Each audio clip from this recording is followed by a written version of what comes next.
This is video podcast 23 from LearningRadiology.com, Pelvic Trauma, Part 2. Hello, I'm William Herring from Albert Einstein Medical Center in Philadelphia. This podcast is going to focus on fractures of the acetabulum and athletic injuries to the pelvis. Most acetabular fractures occur with severe trauma. They are the result of high-speed motor vehicle accidents or falls from a height. If there's an anterior force that is directed on the femoral head, then that will frequently result in a fracture of the posterior column. If the force is posterior on the femoral head, that will result in a fracture of the anterior column. And a lateral force will result in a fracture of the medial wall of the acetabulum.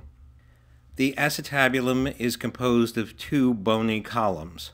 The anterior column is made up of the iliac wing, the anterior portion of the acetabulum, which is a portion of the ilium and pubis, and the superior pubic ramus. The posterior column is made up of the posterior aspect of the acetabulum and the ischium. On a conventional radiograph, the anterior column is represented by the iliopubic line, which is also called the iliopectineal line. It forms the anterior aspect of the acetabulum and runs from the ilium to the pubic bone.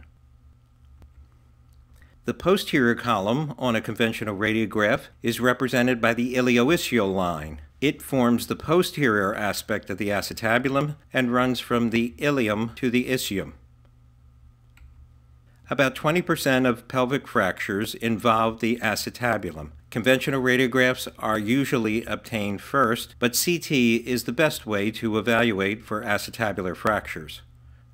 There are some special views that are used with conventional radiography. The Judet views are oblique views obtained at a 45-degree oblique angle, and they're especially helpful in evaluating for acetabular fractures. This is a right posterior oblique of the pelvis.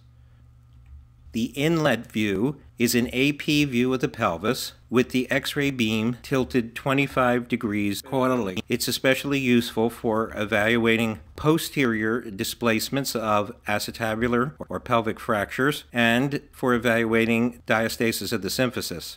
The Outlet view is an AP view of the pelvis, which is obtained with the beam tilted 35 degrees toward the head. It is especially useful in evaluating for vertical shifts of bones of the pelvis, and it shows the sacrum especially well. The Judet classification of acetabular fractures lists approximately 10 different acetabular fractures. We're going to look at just a few of them: posterior rim fractures, transverse acetabular fractures, anterior column fractures, and posterior column fractures. Posterior rim fractures comprise about 22% of all acetabular fractures and therefore are common. They can occur with posterior dislocations of the hip, and they typically occur as a result of motor vehicle accidents where the force is directed along the femoral shaft posteriorly. This is an example of a posterior rim fracture with a posterior hip dislocation. The red arrow points to the fracture of the posterior rim, the white arrow to the acetabulum, and the F is a label on the femoral head, which is dislocated posteriorly and is situated superior and lateral to its normal position. Transverse acetabular fractures are fractures that separate the superior from the inferior portions of the innominate bone. You should look for breaks in both the iliopubic and the ilioischial lines, and these can be associated with central dislocation of the femoral head. This is a gross example of a central fracture dislocation of the hip. The white arrows are pointing to the complete distraction of the superior and inferior portions of the innominate bone. The F represents the femoral head, which is protruding medially through the acetabulum into the pelvis. Anterior column fractures are rare. They are fractures that are represented by a discontinuity in the iliopubic line. They can be associated with a central dislocation of the femoral head. They are uncommon, as are isolated fractures of the posterior column, but fractures of both the anterior and posterior columns comprise the most common form of acetabular injury. This is an example of a fracture through the anterior column. The white arrow is pointing to a fracture in the pubic bone. Posterior column fractures, also called Walther fractures, are even more rare than anterior column fractures. They are represented on a plain film by fractures through the ilio-ischial line. They may be associated with posterior dislocation of the femoral head. This is an example of a fracture through the posterior column, as indicated by the white arrow, and posterior dislocation of the femoral head, labeled with the F, which is located dorsal to its normal position in the acetabulum. Avulsion fractures of the pelvis. Avulsion fractures of the pelvis usually occur in athletic individuals. They are more common in males. Most of these fractures occur at the time of puberty, when the apophyses have just formed, and the apophyses are the most likely to be avulsed. They occur in those individuals who participate in track events like running, hurdling, and jumping, soccer, and tennis. Fractures of the ischial tuberosity are the most common. They occur at the insertion of the hamstring muscles.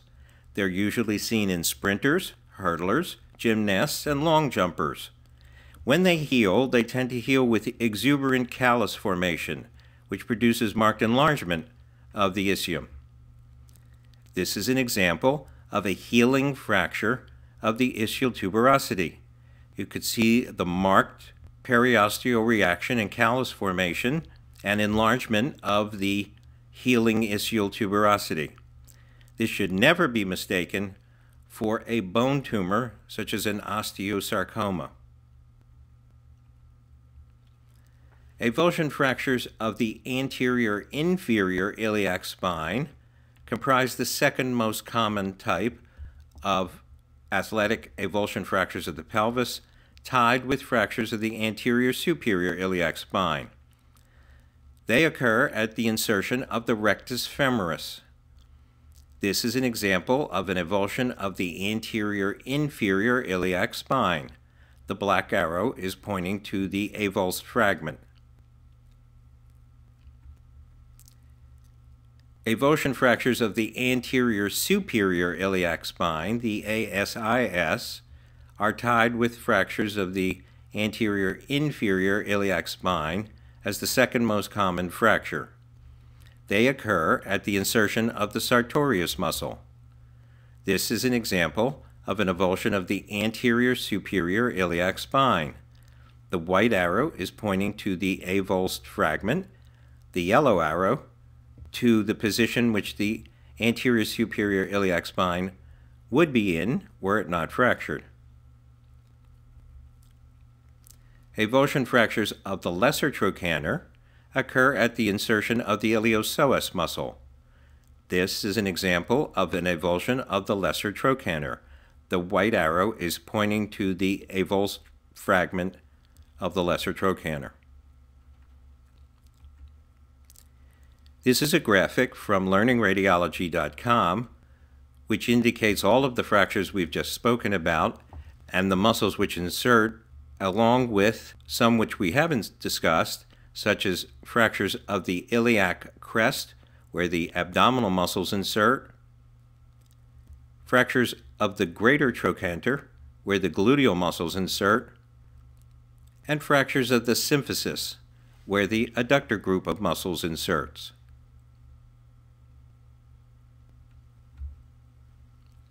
Complications of pelvic trauma can include hemorrhage, usually from laceration of a hypogastric artery, and urinary tract injuries, especially ruptured posterior urethra or urinary bladder. This is an example of a pelvic hematoma. The B represents the bladder, which is outlined by contrast from a cystogram. The red arrows are demonstrating that the bladder is being displaced to the right by a pelvic hematoma in the region of the obturator. The white arrow is pointing to one of the pelvic fractures on the left side.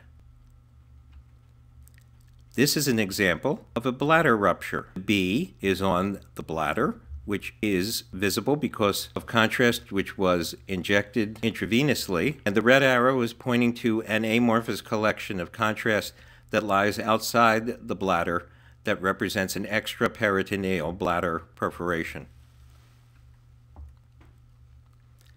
Other complications of pelvic trauma include sacral plexus and sciatic nerve injuries, especially with fractures of the posterior arch, and rarely infection. Retroperitoneal abscesses can occur in open fractures. Now it's time for your mini quiz. Use the pause button on your computer or MP3 player. This is a 16-year-old with sudden left hip pain. What does the patient have? There is an avulsion fracture of the ischial tuberosity. The red arrow is pointing to the avulsed fragment where the hamstring muscles attach. This was a young athlete.